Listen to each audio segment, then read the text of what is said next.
So it's a wonderful opportunity and a great pleasure to welcome Jay Leeming into the Fifth Direction today to have a chat. Jay's somebody whose work I feel like I know well. I've sat in plenty of kind of virtual spaces, listening to Jay with his performance storytelling and reciting his poetry, and it's always been a beautiful thing. And I've kind of had it in the back of my head to have a conversation at some point, and luckily enough, here we are. So welcome, Jay. And I wonder if I can start by kind of asking you, I guess, where you are in the world, just so our community can kind of orient themselves into where you are. And maybe I can follow that up by asking you, what are you currently creating? Like, what's taking up your days? Where am I? Well, I'm in my house, which I own with my wife. And we have a daughter. We live in Ithaca, New York, a college town, east coast of America, upstate, as we call it. It's about 40,000 people. There's crickets outside. It is September, which here is usually brisk and getting cold, but in fact, it's like a summer day today. It's hot. So it's the cool down of the night here, which I am enjoying right now. And the cicadas are buzzing in the trees. And yeah, that's where I'm at. Mm. Uh, I'm near 6 Mile Creek, a creek right here, a block away. Um, yeah, that's where I'm at. And what's happening from that house? What are you currently creating at the moment, Jay? Yeah, what am I creating? Well, gosh, I've been working on the Mahabharata this summer, which is a large epic from India. Just this gigantic, beautiful story. And I was recording it for a podcast, for my podcast. And recently, I'm sort of gearing up. I'm going to offer it online in September 20th. So today I was doing silly little internet stuff, just trying to promote that, and also just thinking of the story and pondering it some, and doing some music connected with it. So Mm. that's been on my mind recently. I'm also teaching storytelling to teenagers this school year, so I was working on that a little bit today as well. Yeah, I noticed from kind of reading up a little about you, Jay. You've got your background's pretty amazing. I also noticed in there that you're a wilderness guide of sorts in the Yosemite. Is that how did that come about? I guess what I'm Oh, asking here, Jay, I'm going to ask you a bigger question and say, how did you get to what you're doing now? Let's go all the way back and let's hear about the Jay Leeming story. yeah, the story. Wow.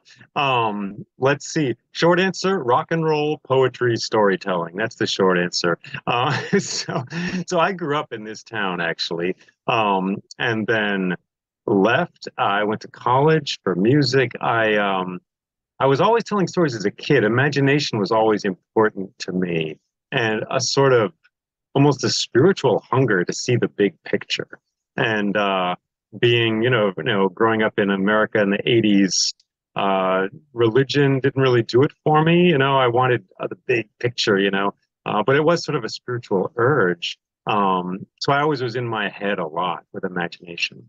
When I became more adult, I moved to Minneapolis and wanted to play music. So was in rock bands for a while, writing songs a lot, playing smoky bars at 2 in the morning, which is good for your ego. Um, and slowly that turned to poetry over the years. The songwriting became poetry. Uh, I met Robert Bly, who became a great mentor to me and encouraged my work as a poet. And then there was about 20 years. Gosh, what a crazy sentence that you can say 20 years in a sentence. Such a big amount of time. For about that long, poetry was really my main thing, my main goal. And I had various day jobs along with that. And then at a certain point, I'm giving you the whole brief story here, Asher. At a certain point, that too began to feel a little small. Much as I love poetry, I was seeking a kind of performance aspect, and I was seeking a connection both to tradition and to what is sacred, I guess, in the world, which poetry can certainly have. But from where I've been standing, storytelling seemed to embody that in a bigger way. So I'm a daydreamer who found a way to make those dreams useful to the tribe. And I'm thankful for having those moments to give to others. I was never paying attention in class, and that's just the training you need for a storyteller in a way. Um, but performance is very healing for me for that reason, because you have to be connected both inside to the imaginative world, and then you have to really focus on what's happening. Is the woman in the third row falling asleep? Is, are people with me or not? So it's telling stories and poetry have both been ways for me to bridge those worlds and make things come alive for the community. Yeah, I love that, Jane. And also you've woven your musical talents into it as well. So you almost become the complete picture there, you know. I'm going to admit to feeling jealous sometimes when I hear you tell stories, brother, because you have all those elements in the story. There's the guitar, and there's the poetry coming through, and there's the storytelling, and it's a beautiful space to be in. So thank you for your daydreaming, and thank you for the precious gifts that you're giving to the tribe. Thank you, Ash. Thank you. Yeah, it's lucky. I like a lot of people. I didn't know storytelling was actually a path, really, that you could take in the modern world, until I met other storytellers. And even when when I ran into characters like Michael Mead, Robert Bly, Martine Prechtel, Martin Shaw, all these names, I didn't quite take it as my thing. But you mentioned Yosemite. I married into Yosemite National Park because my wife had been a ranger naturalist there for many years. And when our daughter was born, she could not continue that work unless we all went. So I went, and a way to be useful there was to tell stories, which, of course, at a campfire in the wilderness is a terrific place for stories. Oh yeah. So that opened me, yeah. So that opened me to the possibility that you can do this as an adult, and you can give to the community in that way.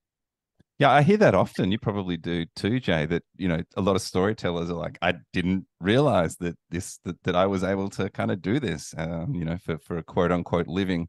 And the other thing that I note too is a lot of storytellers that I know and that I've spoken to actually came from a musical background. I mean, you mentioned Martin Shaw; he's one, a sort of punk rocker turned storyteller. I wonder if it's a, I'm not really saying natural path, but if there's kind of a progression there somewhere, which kind of begins with a beat, with a rhythm or something. Yeah, yeah. The beat and the rhythm and the story. I mean, a song is generally, we perceive song dramatically, no matter who it is. It doesn't have to be a musical. It can be any sort of song, and it's like a dramatic situation is speaking to us.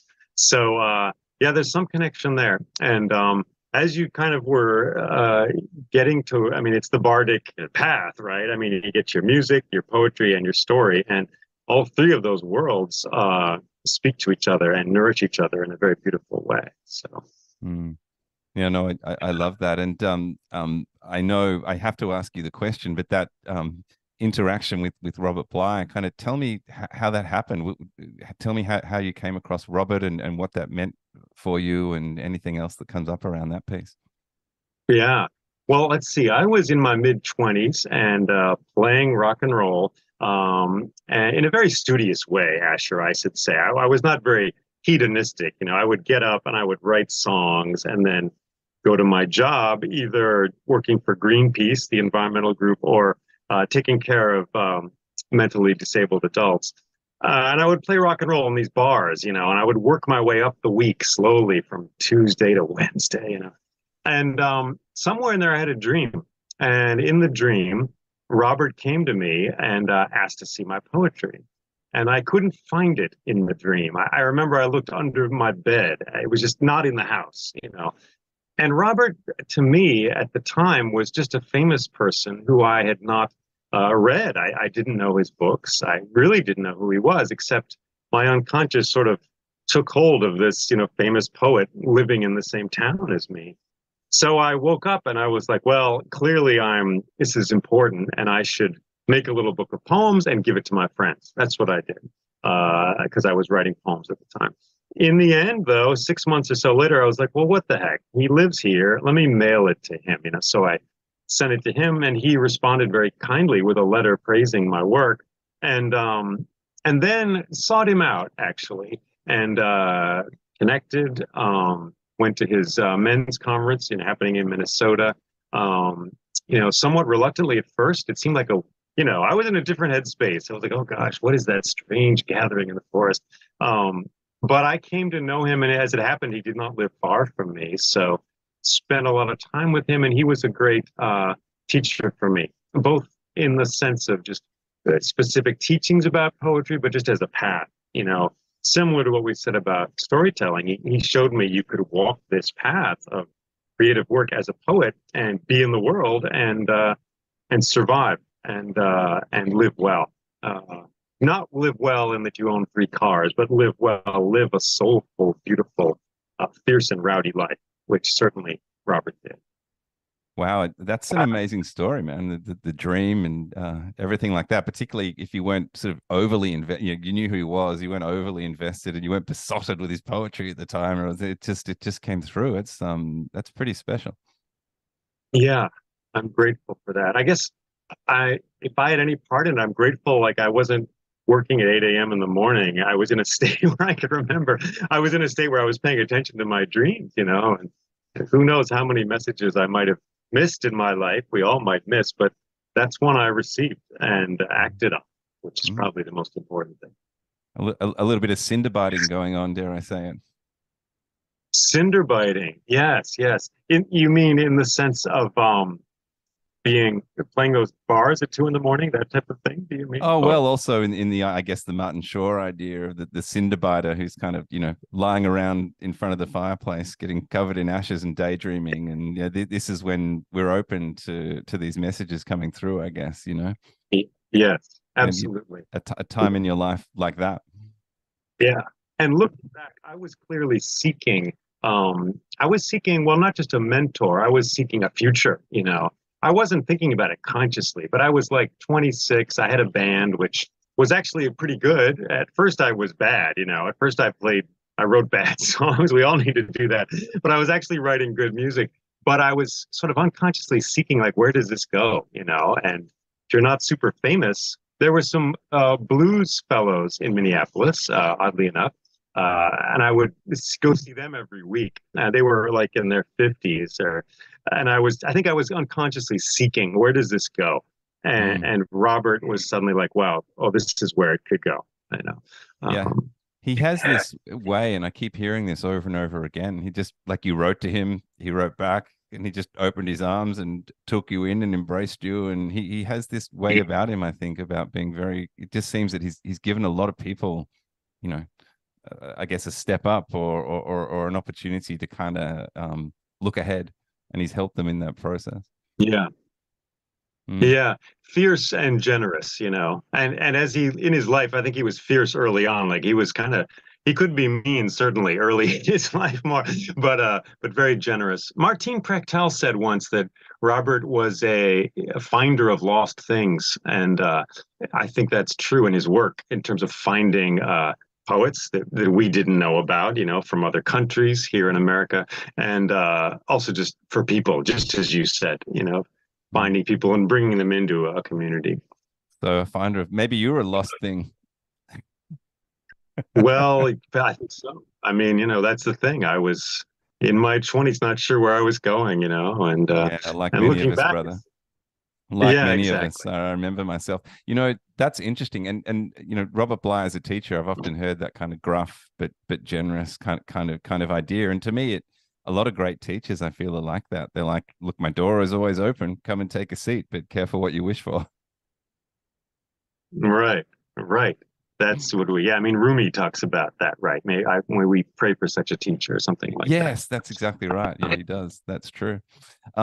So you talked about the men's work side of it. So I guess that was kind of a side effect, I guess, in terms of meeting Robert, as opposed to something you're actively looking for. Would that be right?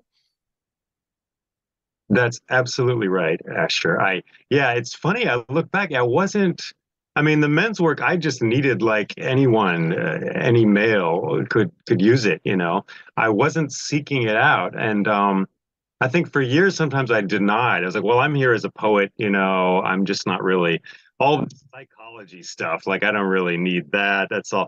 But in fact, of course, it was tremendously nourishing and healing. to be aware of all those issues and things.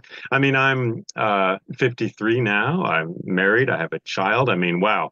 Though that sort of soul work, that sort of just active awareness of men's work was very helpful to me.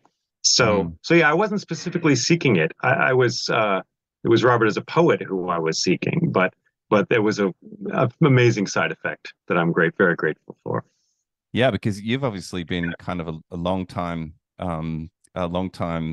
figure, I guess, in the Minnesota Men's Conference. I remember seeing a video just recently of you guys out at that was it West Devon.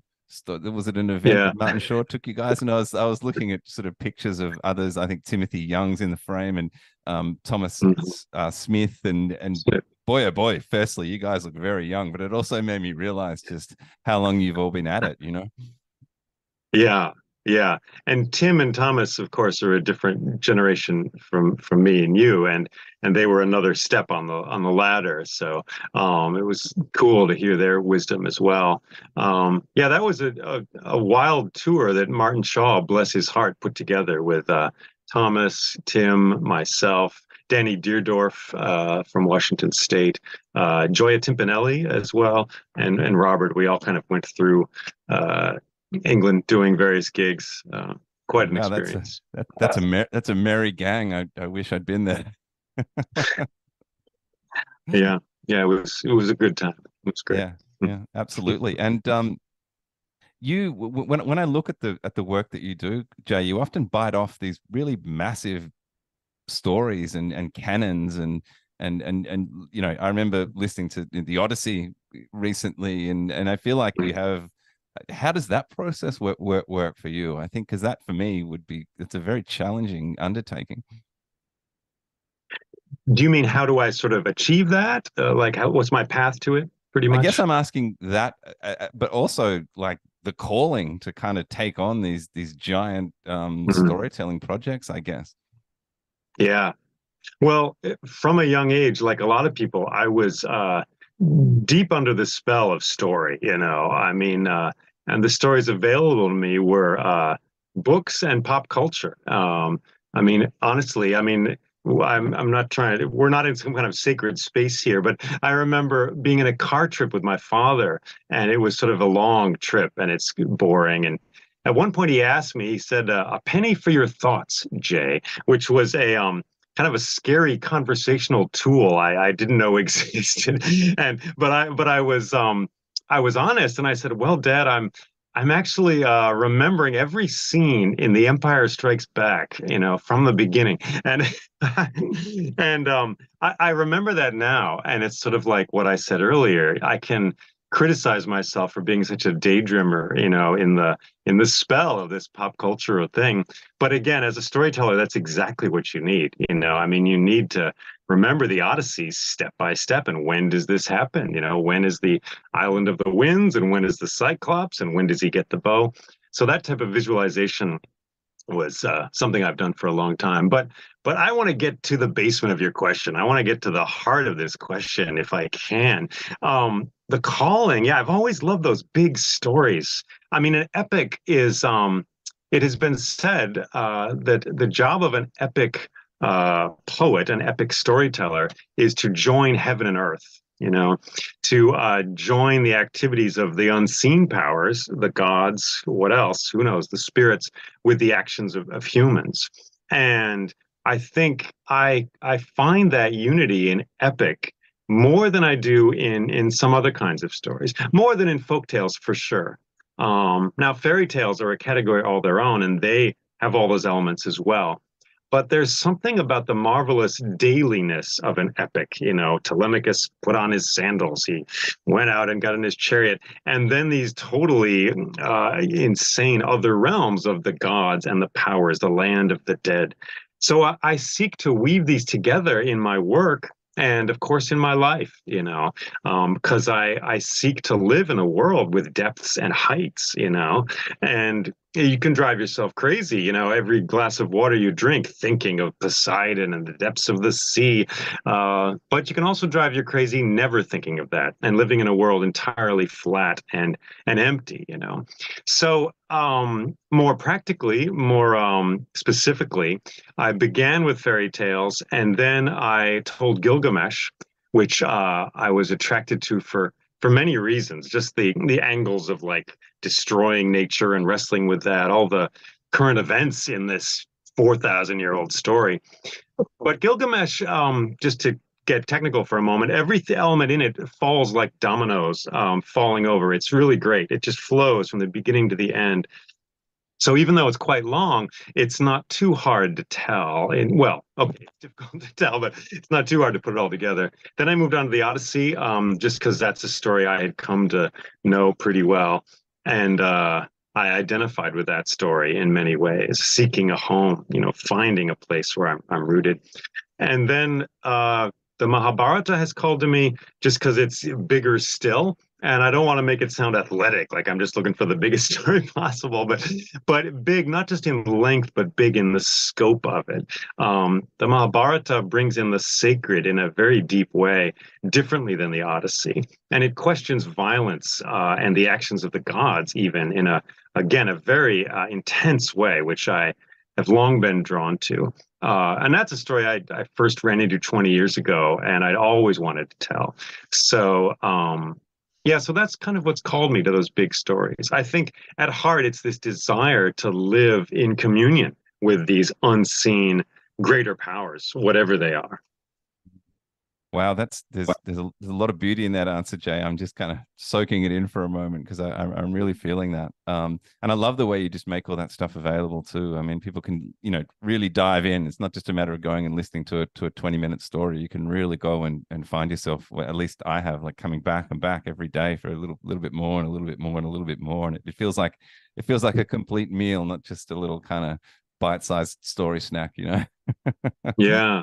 So Well, the pandemic brought me into Zoom storytelling, of course, and none of us love Zoom, but it's an episodic thing. A lot of these epics, so an hour a week, it works pretty well, really. mm, mm. Um, I mean, I'd love to tell the all-night Odyssey, in the middle of the summer where we begin at midnight and go till dawn, but getting a community to do that is harder these days than it was 200 years ago. So.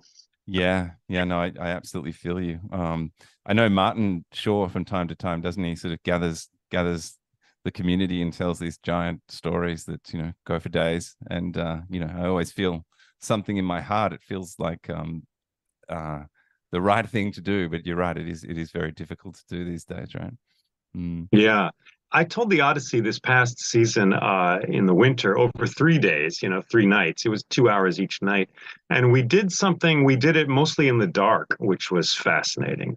As So in as in pitch black, or that was the goal. Yeah. A lot of the more terrestrial, I should say, the more everyday moments were with the lights on. But as soon as Odysseus started telling his story, because of course, he hears his story told by another bard and weeps because of the sorrow of it, hearing the names of his friends who died in Troy, and he was actually there, right?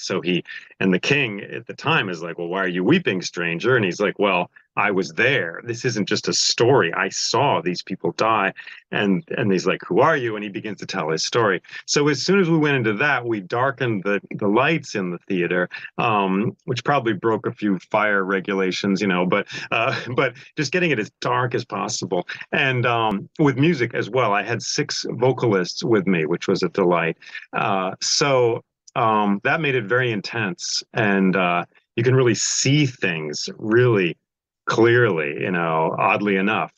I sort of missed not getting to wave my arms around and have everybody see, but we did that. That was over 3 days. And so all of his journey, his journey to the underworld, the Cyclops, all that stuff we did in darkness. And then when we mm. returned to the island of Ithaca, we brought the lights up again. So that was a beautiful way to get the story out there into people's lives and their hearts. That's amazing because by kind of taking away the the senses, the horizontal senses, I guess you're way more into that active imagination space, aren't you? So I think from that point of view, there's something very special going on there too. Yeah, it pushes it towards ritual somehow as well. Like you're here, it's well, like you said, it's happening internally as Mm, well. It's mm. like energy work, it's like body work, acupuncture, massage. It's like it's internal as well as because though these stories do work internally, it is easy in today's world. I'm just going to the theater, I'm just seeing this thing over there. It's not happening in me, Athena, Zeus, whoever. They're not really, they're not present for me. But in the dark, it made it more immediate, I think, as long as you keep them awake, and I've tried to be engaging Well, you enough. wouldn't know at that point unless someone's snoring. That's true. That's true. Although someone pointed out maybe if I did it enough, I could sense, when they're. It was true. My hearing was so increased. The sound check for the second night, I was playing the drum, and I was like, "Wow, this doesn't sound anything like last night." And it's because after an hour in the dark, your ears are fully awake, in a different way. So. Yeah, wow. Yeah, the third ear, so to speak, or the Hermes ear, as Mhm. I've heard Martin Shaw refer to it. Yeah, Absolutely. that's wonderful, man. And I guess sort of sidestepping for a moment, I'm also I'm a great listener of Crane Bag, your podcast, and I kind of wonder that's a different medium again. So I'm wondering if you can kind of speak to that a little bit. Yeah, that's an interesting one. Like a lot of folks, I was reluctant, because storytelling is so immediate and it's so low tech, right? You just get a man or a woman ready to tell a story, and they can be in a field. If there's a blackout, if you run out of power, that's good. That's what storytelling wants. So I was reluctant to record them.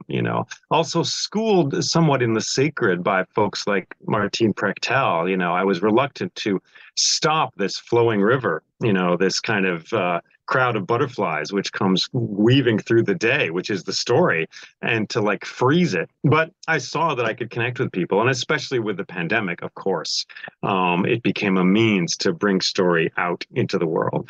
So Mm. I'm grateful for it. And yes, it's one thing is it's an opportunity to really tell it as you want to, regardless of the audience. And that's both its curse and its blessing. It's the curse because there's nobody there. It's me in my attic with a microphone.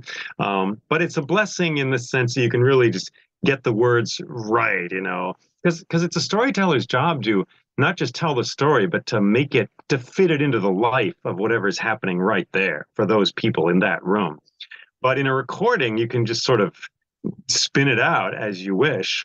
And there's a few times where I've gotten a little obsessive about, editing out the coughs or whatever, the sneezes from it. But yeah, it's been a good medium for that, So for getting the story out. Yeah, I like it. No, I love the little your own flavors which you put on these stories too, which I find comes through in the Crane Bag. Yeah, we listened to as a group, we listened to Orpheus the other day, Right. and there's that's a story. You come in at a certain place and you leave it at a certain place because there's a continuum there, but you also you've put your own there's clearly your own experiences and your own understandings in there as well. And I love that. Like it gave us something really fresh to talk about, even though I'd say like most of the people that were listening knew the story, but we were able to kind of Mhm. weave into a completely different conversation based on the way you told it. And I really enjoyed that. Thank you. Thank you. Yeah, I got my practice on that story telling it in Yosemite at the end of an astronomy program, out on the granite rocks up at 9,000 feet in the mountains. And it was great because you could point to the constellation Lyrae, which is the lyre of Orpheus, like right there, above our heads. It was really great. But something you said there made me think of just how story leaks into the world. We kind of are used to compartmentalizing things like, oh, I went to see a movie and then the movie's over. And stories in movies can run into your life too, of course, but there's something about story, spoken story, which really it flows into your life and out. And maybe you've heard this from other storytellers, but it just so often you find yourself like really standing in the story, like whether you knew it or not, suddenly you're there. I was telling a story from the Mabinogion with Puech or Powell with his bag. He has to wander for a year with a bag and live off only what people put into the bag. And the next morning, I was walking around my block, and there was a bag from McDonald's in the middle of the street, and I had all these honest thoughts, which I'm not. Well, these thoughts, which I'm a little ashamed about, actually, but I'll just say, I was like, well, if I pick it up, people will think I'm eating at McDonald's all the time, which I don't want to be seen. So I felt sort of this shame, which of course is exactly what Puech or Powell feels in the story. And I went and picked it up because I was like, I'm going to clean up my neighborhood. And then I was walking with it, and everybody's like, well, what did he do? What's he eat? So there, and then the story came to me in a moment. I was like, wow, I'm just like that guy with the bag walking around. So Wow. anyway, that's a bit of it's a digression, but these stories leak into our lives, and we find ourselves in them often. Yeah, I love that, man. I'm immediately seeing the McDonald's bag as like the Firebird feather. You can pick this up and you will no trouble, my friend. Yes, yeah, right. So it is. That's And very cool. we can do nothing else. I guess that's connected, Jane, into a kind of question about um as these stories come to you, deciding, is it a decision? Well, maybe you can tell me about which ones you're going to tell and which ones you're just going to listen and say, hey, that was nice. I'm glad that's in me, but not for me to tell. And how do you discern the difference? And then I guess secondary to that, what's the process from there? You mean how do I choose which stories to tell? Pretty Yeah, much. is it a choice, or are they That's a choosing great. you? That's a good question. Yeah. Well, I'd love to say they choose me, wouldn't I? I mean, that's the answer. That's the poetry answer, right? I just sit here and I have a vision. But of course, as you can expect, it's all manner of things. The world is complicated, and often I'll find myself in a situation where I need a story for something. I have made it a practice recently to tell stories in the kindergarten of a school near here for like in the school year for like 8 weeks. Every Monday I go, and they're young. They're quite young. They're like 6 years old, and it's like a Zen thing because you have to like really know the story. If you lose it, if you suddenly are like, I don't know what happens, they're so distractible. They're playing with blocks or running around. So sometimes I'm in a situation like that, and I'm like, oh, I need a story. So it's a combination, Asher, I think. Like some stories I have sought out, some have crept up on me, I think. The Odyssey did creep up on me. I started telling the Proteus episode from that story. And again, to kids, actually, because it's got the changing man, Proteus, who changes into all these animals. And that's very exciting. Magic works for kids and adults too in a deeper way. So I started with that. And then I was like, well, I could add a little more here, and pretty soon I might get the whole thing. So it's a mixture of conscious choice and being chosen, I think. And sometimes things drop away, because I've done this enough, I can do the work and learn a story. But sometimes later on, I'll be like, well, a month later, I was like, well, that was cool, but it's not really, maybe it's not mine to tell. Maybe it's not a story that stays with me, that goes deep for me. So. Yeah, I think that last part's interesting for me too. Like, it's a mixture between kind of an inner knowing and an outer kind of more functional, like I need a story type feeling. And then it's a dance between those two things for me. But I've heard, there's a number of stories that I've heard, which I adore, but there's an immediate sense of that's not for me to tell. Yeah. And That's so wonderful that you can hear that voice, Asher, so clearly. That's cool. Yeah. So sometimes you want to, because it's, there's the ego gets in the way, of course. It's like I want to be telling that story, but there's, for me, there's something deeper which I need. I feel like I need to honor. It sounds like it's the same for you. Well, I felt this with poetry as well. I would get a plan. The mind makes plans. I would write whatever. I'd write a good poem about something that I don't know, some theme or something like that, about a river. And I'll be like, oh, my head will make a plan. I'll write 6 of these. They'll all be about rivers, and it'll be a big sequence. But it's just not there. It's like that lightning struck once, but you can't really depend upon it. You have to dance to somewhere else to run into that lightning again, perhaps. Yeah, there's something in there about the presence of the muses, isn't there? You can't kind of call them in on demand. Yeah. And psychologically, that's a very healthy place to be, where you are relying on them and it's not all you. Because if it's all you, it gets quite overwhelming.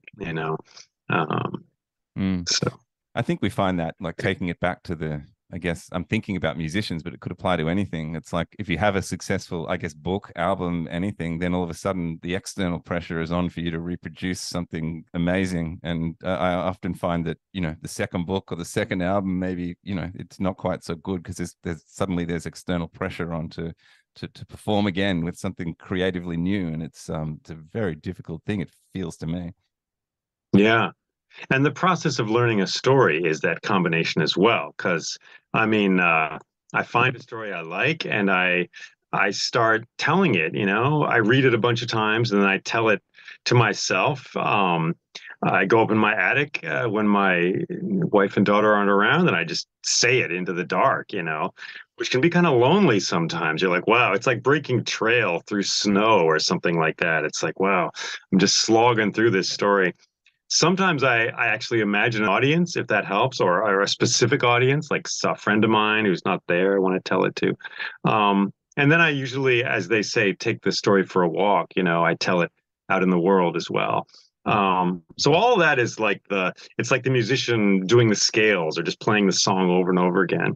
But as we know, you can play a song or you can just really play the song. Something can happen, something can come into you from outside. And so in many ways, that steady work of walking the path makes that visitation from unseen powers more possible. Mm. And when you say taking the story for a walk, Jay, do you mean telling it to the trees, telling it to the stones, or telling it to a selected group of humans? Well, I guess when I say taking the story for a walk, I mean literally going for a walk and either thinking it through, depending on my mood, or sometimes telling it to the trees, sometimes telling it actually in the wilderness as a gift, which both Martin Prechtel and Martin Shaw have, from them I've learned that awareness of story as a gift and something which is innately a part of a larger world. It's not just the words in the book. It's like an animal, it's something breathing behind the words, some sort of river flowing there. And so to tell that story is to be in communion with those powers. And so when I get the chance, I try to do so directly. Uh, but Yeah. often it's just thinking it through, to be completely honest, walking around and I'm just thinking, oh, yeah, and then this happened.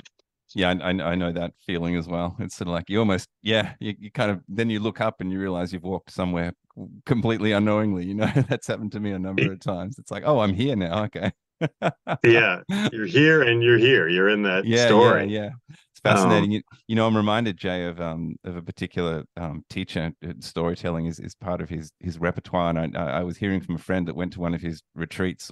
Say it's a 4-day retreat, and as they met the night before, and he said, "Okay, tomorrow morning we're going to go out to the sunrise and listen to a story." And so they went out very very early, and he turned his back to everybody sitting there and told a 2-hour story to the sun.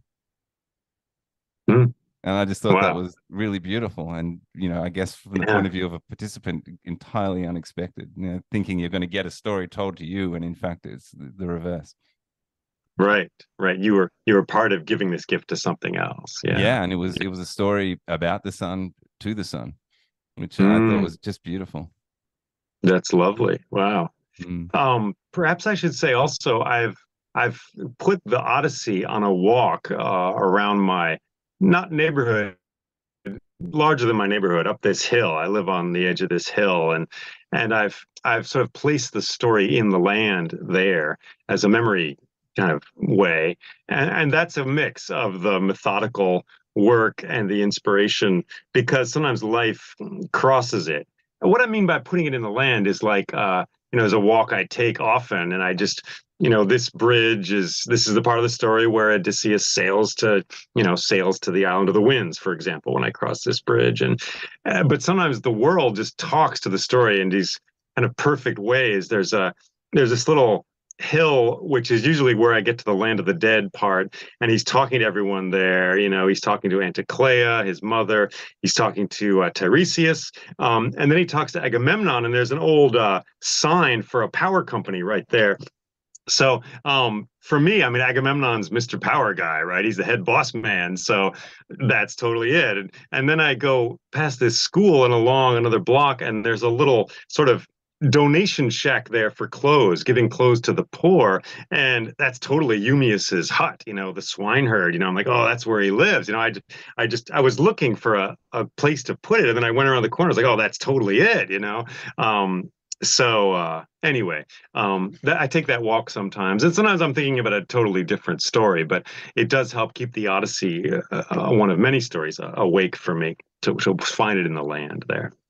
Oh man, I love that. That's a beautiful process, and the way these things just keep showing up for us, it's I think once you're in that world, that kind of mythic understanding, you realize that's of course, right? Of course, Mhm. that hut's going to be there. Of course, that sign's going to be there. It's just that the way it is. Yeah, right. I love that. That's so beautiful. And man, are you still writing poetry? Is that something that's still happening for you, or is that?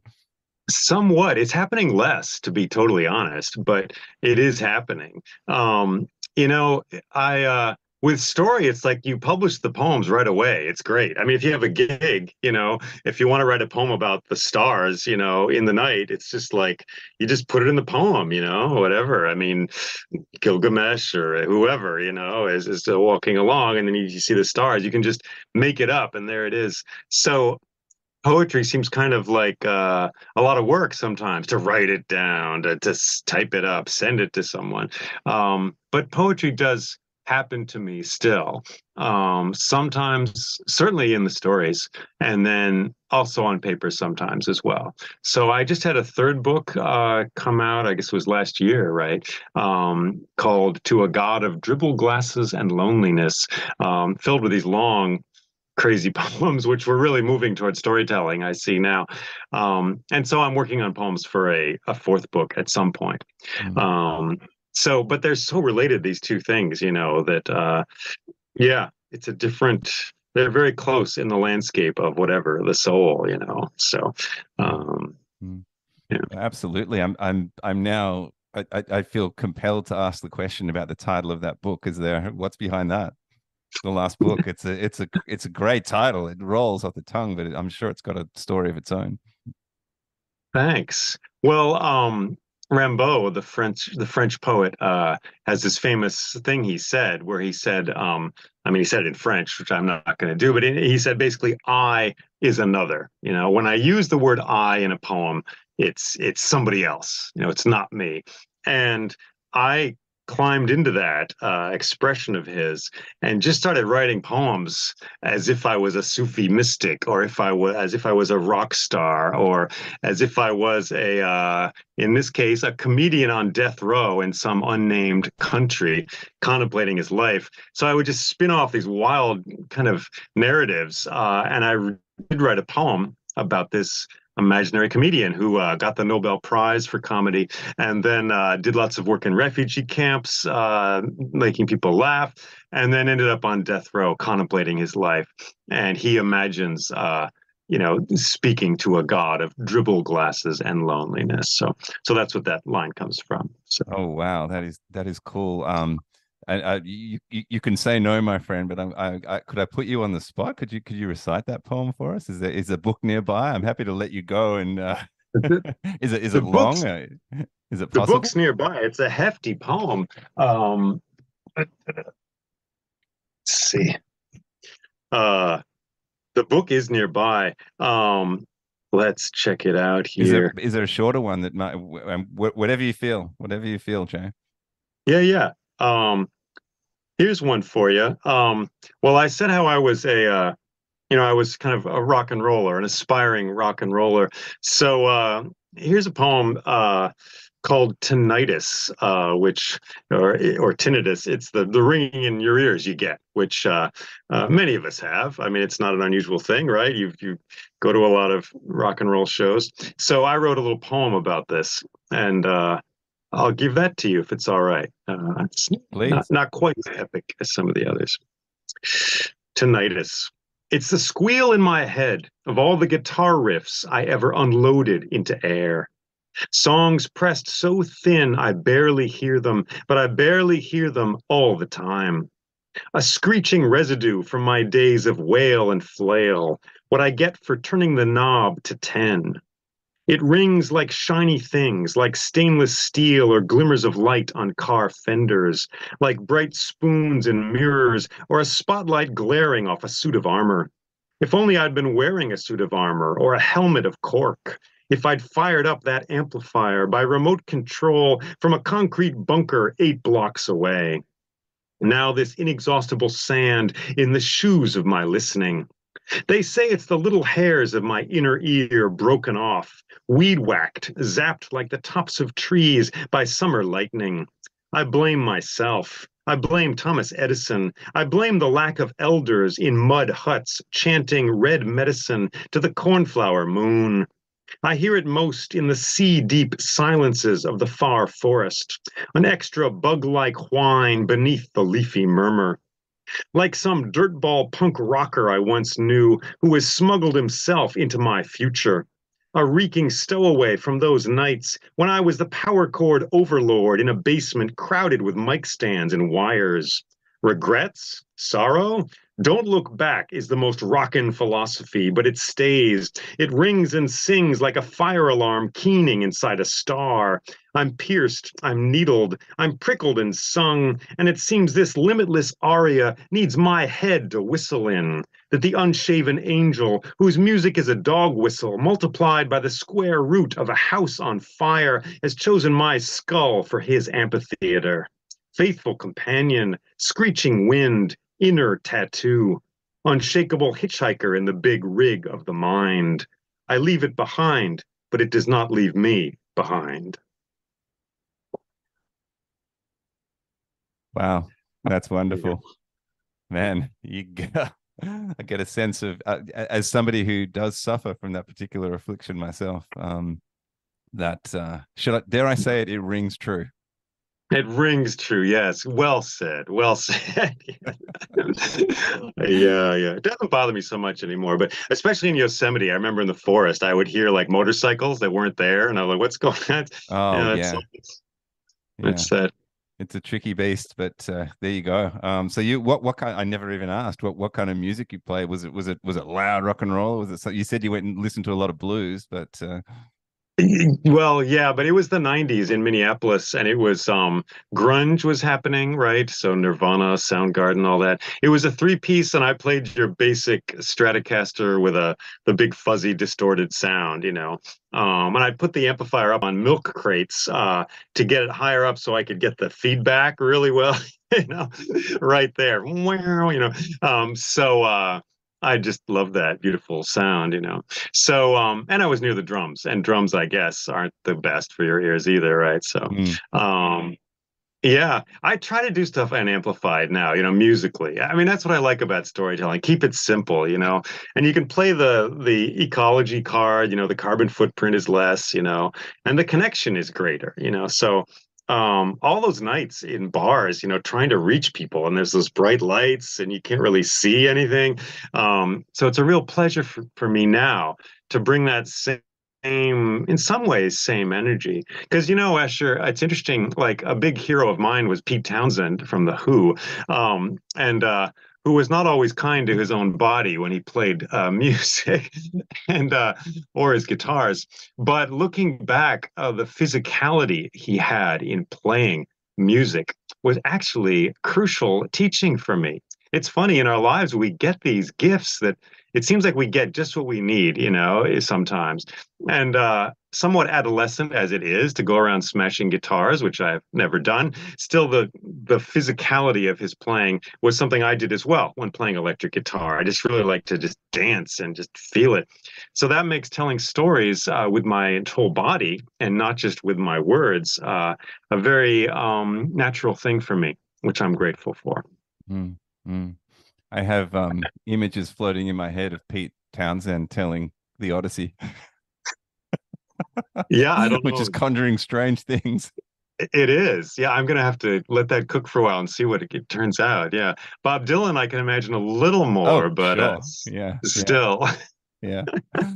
No, that's amazing, man. And I could really feel what you were saying there around the music. You know, I remember Martin Shaw saying that when he first started telling stories, he found himself kind of um, trapped in behind the drums as a security blanket. Like he remembers like the first day he actually stepped out from behind the drums and continuing telling the stories as being frightening actually.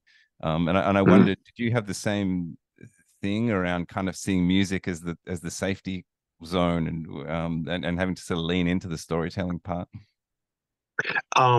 Well, the short answer is yes, but it happened for me earlier because of poetry, because for me that was the jump because I was like playing with a band and then suddenly I'm reading poems like completely naked, basically, right? Like just with the book and the words. And so that's exactly the experience Martin is describing, I think. But for me it happened in poetry first because you got nothing. And then I remember kind of longing for that instrument, uh, to fill the space and to hide behind. Yeah, yeah.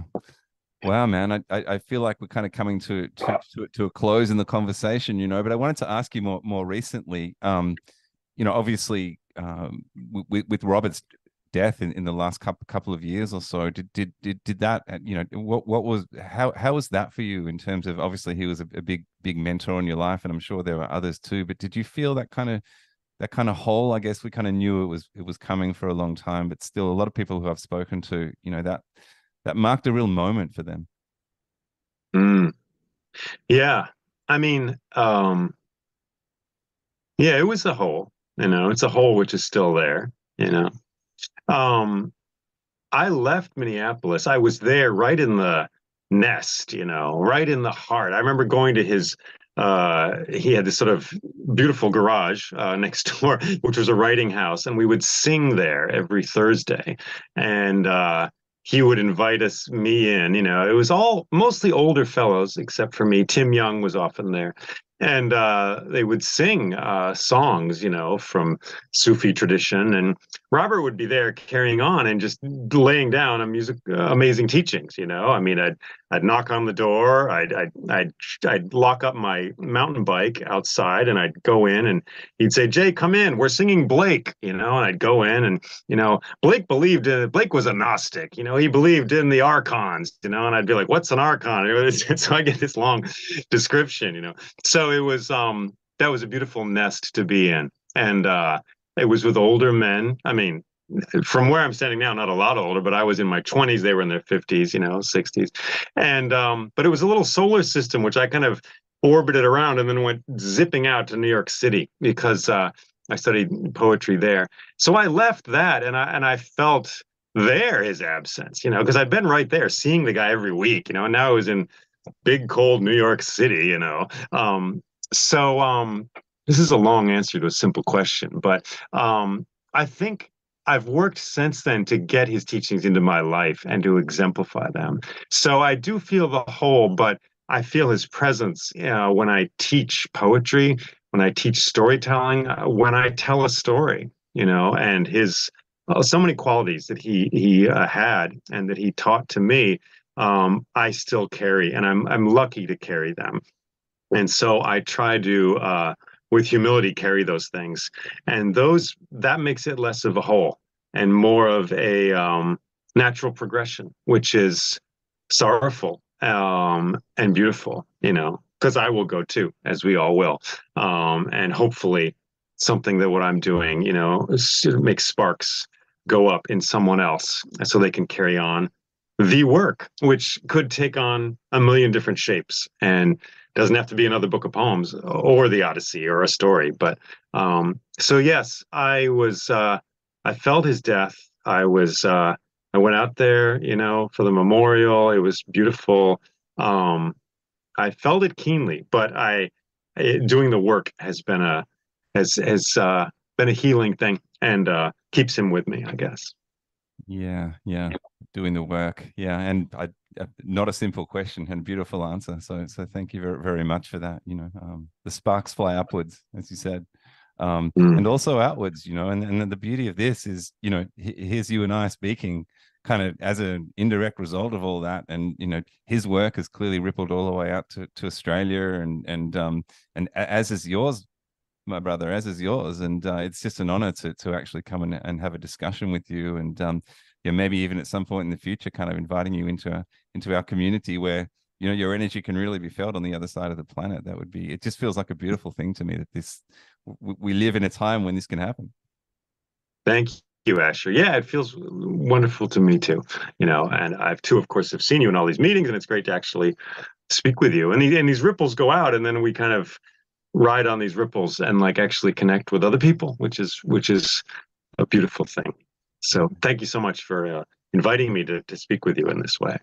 Yeah, no, it's a pleasure, brother. Until soon, I hope. Absolutely. Until soon. Thanks for all the great work you're doing. Take care.